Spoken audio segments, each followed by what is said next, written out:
আপনি চিন্তা করেন 300+ ইনফরমেশন ক্যাডার বাংলাদেশ গভর্নমেন্টের আছে, জাস্ট কাম ফর 5 ইয়ার্স, এরপর আবার পাবলিক চাইলে পরে 2 বছর মাথায় বিদায় করে দিতে পারে। আর যদি রেগুলার করতে হয় তাহলে 5 বছর পরে আবার আমাকে রিনিউয়াল করতে হবে, এবং সেই ক্ষেত্রে আবার দেখা গেল যে গভর্নমেন্ট আছে, আমি নাই। বাট আপনার ক্ষেত্রে তো তা না। আপনাদেরকে কেন্দ্রবিন্দুতে রেখে যদি আমরা সব জায়গাতে আউটসোর্সিং করে যদি টিম বিল্ড আপ করে ফেলতে পারি, আপনি চিন্তা করতে পারেন কত বড় একটা বিশাল ডিজিটাল ফোর্স তৈরি হবে। ইনফরমেশন ইকোসিস্টেম, এটা আমাদের সবারই বোঝা দরকার। আর আপনাদের তো পেশাগত কারণেই আপনার বোঝার বাধ্যবাধকতা আছে। আমি না বুঝলেও কিন্তু অসুবিধা নাই। আমি ধরেন হয়তো বুঝি না, জ্ঞান বুদ্ধি কম, রাজনীতি করি, দল করি, আচ্ছা ঠিক আছে, নমিনেশন পেয়ে গেছি, মার্কার জোরে জিতে গেছি, তারপরে একটু বয়স চাষ হয়ে গেছে, মন্ত্রী বানায় দিছে, খুশি হলাম, পতাকা ওরে পুলিশ টুলিশ নিয়ে ঘুরি, ব্যাস মোটামুটি ফুরফুরে মেজাজে থাকলাম। It does not related with weather I am productive or not. But আপনার কিন্তু ব্যাপারটা তা না। আপনার জন্য কিন্তু অবশ্যই এটা আপনার রুটি রুজির ব্যাপার, আপনার প্রফেশন, আপনার পেশা। আপনি ইনফরমেশন ক্যাডারের লোক বলছেন, তাই না? ইনফরমেশন ক্যাডার আপনারা, so it is implied the moment you are claiming that you are information cadre, so it is implied. আপনি কি ইনফরমেশনের ডেফিনেশনটা আপনি প্রপারলি জানেন কিনা, এটা কিন্তু আমাকে কেউ কোশ্চেন করলে আমি না পারলেও কোনো দোষ হবে না। বাট আপনি যদি না পারেন, এটা কিন্তু দোষ, এটা কিন্তু লিমিটেশন। মন্ত্রী জানে না, মন্ত্রী নাও জানতে পারে, রাস্তাঘাটে ঘুরে বেড়ায়, স্লোগান দেয়, করতে করতে করতে করতে মন্ত্রী হয়ে গেছে। But you are BCS cadre. আপনাদের চলনে বলনে, পোশাকে, পরিচ্ছদে, কথায়, সবকিছুর মধ্যেই তো একটা আপনার এই সিস্টেমে তো ক্যাডার মানি তো একটা অনেক বড় কিছু, তাই না? এবং you are the permanent component of the government. We are not permanent component of the government, just come for 5 years, এরপর আবার পাবলিক চাইলে পরে 2 বছর মাথায় বিদায় করে দিতে পারে। আর যদি রেগুলার করতে হয় তাহলে 5 বছর পরে আবার আমাকে রিনিউয়াল করতে হবে, এবং সেই ক্ষেত্রে আবার দেখা গেল যে গভর্নমেন্ট আছে, আমি নাই। বাট আপনার ক্ষেত্রে তো তা না। আপনার ক্ষেত্রে তো আপনি যেদিন ঢুকেছেন আর যেদিন বেরোবেন পুরোটা স্ট্রাকচার করা আছে। সো কোশ্চেন ইজ দ্যাট, যে আপনি আপনার এই পজিশন থেকে যে ইমপ্লয়েড সার্ভিসটা নেশনকে দেওয়া দরকার, whether you are prepare for it, whether you are aware of it, and whether you are developing your capability in line with the time, that is the question.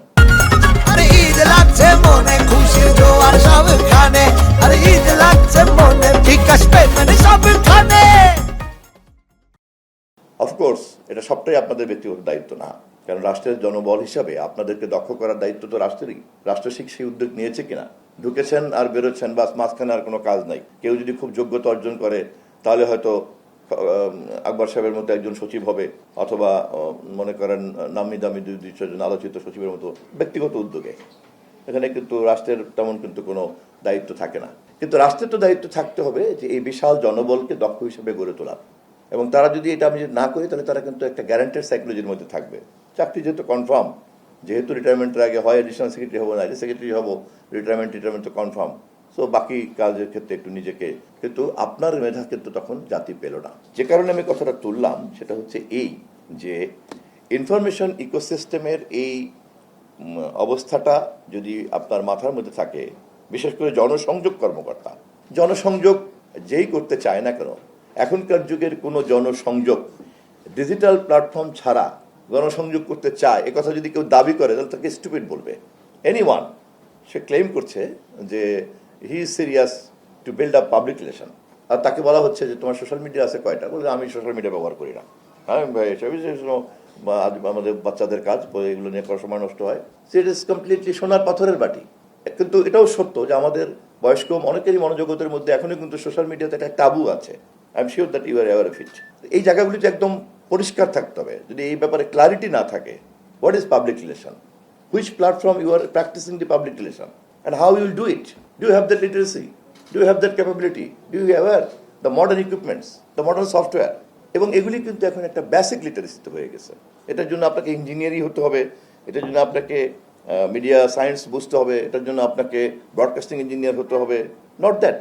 কথা বলার ক্ষমতা সম্পন্ন একটা মানুষের সঙ্গে বোবা মানুষের সম্পর্কের পার্থক্যটা কি? সে কথা বলতে পারে বলেই তার একটা সমাজ তৈরি হয়, আর যে কথা বলতে পারে না, প্রকৃতি যদি কাউকে এরকম কোনো সমস্যার মধ্যে জন্ম দেয়, তাহলে কিন্তু সে কমিউনিকেট করতে পারে না। শুধুমাত্র তার ভাষা কমিউনিকেট করতে পারে এমনদের কয়েকজনের মধ্যেই কিন্তু তার সমাজটা আটকে যায়, ইশারার ভাষাতে কথা বলে, তাই না? এখন আমরা যে যুগে প্রবেশ করেছি তাতে ডিজিটাল লিটারেসির যে বেসিক নলেজটা আমাদের যাদের নাই, আমরা কিন্তু ওই রকম নলেজবিহীন একটা বোবা মানুষের সমাজের মধ্যে আমাদেরকে ঢুকে যেতে হবে। Are you getting me? আমি বুঝাতে পারছি তো আপনাদেরকে? আমি জানি না আমি কমিউনিকেট করতে পারছি কিনা। আপনাদের জন্য এই কথাগুলি খুব জরুরি এই কারণে যে আপনাদের টার্মস অফ রেফারেন্সের মধ্যেই কিন্তু এই কথাগুলি নিহিত আছে, কিন্তু সময় উপযোগী করা হয় নাই বলে ব্যাপারটা হয়তো ওরকম ডিস্টিংক্ট না, স্পষ্ট না, বোঝা যাচ্ছে না। আপনি চিন্তা করেন 300+ ইনফরমেশন ক্যাডার বাংলাদেশ গভর্নমেন্টের আছে, এবং এই 300 এদেরকে ঘিরে যদি এক একটা গুচ্ছ তৈরি হয়, এরকম ক্যাপেবল একটা ইনফরমেশন ক্যাডার, সে আমি যদি কল্পনা করি যে he or she will be at per with any modern country, তাদের সঙ্গে টাকায় না পারতে পারি, কিন্তু এই ইনফরমেশন জানা অথবা এই ডিজিটাল ক্যাপাসিটি অর্জন করার জন্য তো খুব বেশি টাকা লাগে না।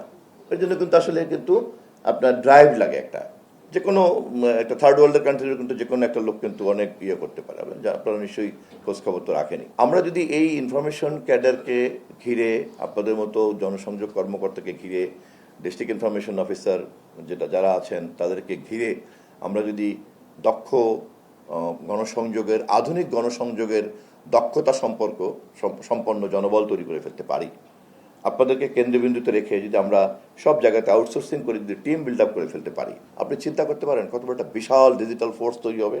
চিন্তা করতে পারেন পরিকল্পিতভাবে যে ন্যারেটিভটা আমরা তৈরি করব, সেই ন্যারেটিভটা নিয়ে ডিজিটাল প্ল্যাটফর্মে আমাদের পদচারণা কত অর্গানাইজড পদচারণা হবে, এবং আমরা কিভাবে পারসেপশন ম্যানেজমেন্টের যে ব্যাটেলটা চলে, যেটা এখন সবাই করে, বিশেষ করে বাণিজ্যিক উৎপাদনকারী পণ্য তারা তাদের বাজারজাত করার জন্য বিজ্ঞাপনের বাজারে তো এটা করি, তার কাজটা কি? ও 1 সেকেন্ড 2 সেকেন্ড অথবা 10 সেকেন্ডের একটা বিজ্ঞাপন তৈরি করে এমনভাবে যা তার ক্রেতার মনোজগৎকে সে দখল করে নেয়, যে হ্যাঁ এই কোকটাই খেতে হবে, অথবা তার টার্গেট করে বাচ্চাদেরকে, চকলেটটার বিজ্ঞাপনটা এমনভাবে তৈরি করো যাতে ওই বাচ্চা ওর গার্ডিয়ানকে ডিস্টার্ব করে যে ওই চকলেটটাই আমার খেতে হবে। আমরা চাই আর না চাই, এখনকার যুগে পারসেপশন ম্যানেজমেন্টের এই ব্যাটেলের মধ্যে কিন্তু আমরা প্রবেশ করে বসে আছি, এবং আমার অস্তিত্বের কারণেই কিন্তু আমাকে এটা শিখতে হবে। এটা আমি পছন্দ করি কিনা, এটা ভালো কিনা, এটা মন্দ কিনা, এই সমস্ত প্রশ্ন কিন্তু এখন সেকেন্ডারি, এগুলো হলো পরের প্রশ্ন, এগুলো তাত্ত্বিক প্রশ্ন, গবেষণার প্রশ্ন। এই প্রশ্নগুলি থাকা ভালো, কিন্তু দৈনন্দিন জীবনে পেশাদারিত্বের জন্য, কাজের জন্য, আমার অস্তিত্বের জন্য আমাকে কিন্তু এটার মধ্যে ঢুকতেই হবে। পারসেপশন ব্যাটেল, ম্যানেজমেন্ট ব্যাটেলের মধ্যে ঢুকতে গেলে যদি আমি যে কথা বললাম, এই পুরো জনবলটাকে আমি যদি সেই ধরনের সময় উপযোগী একটা দক্ষ জনবলে আমি যদি রূপান্তরিত করে ফেলতে পারি, ক্যাপাসিটি বিল্ডিং এর জন্য সেই নিউ কোর্স যদি তৈরি করতে পারি, কারিকুলাম তৈরি করতে পারি, দেন হিউজ একটা ব্যাপার কিন্তু হবে, এবং আপনারাই হবেন এটার ড্রাইভিং ফোর্স, আপনারাই হবেন চালিকা শক্তি।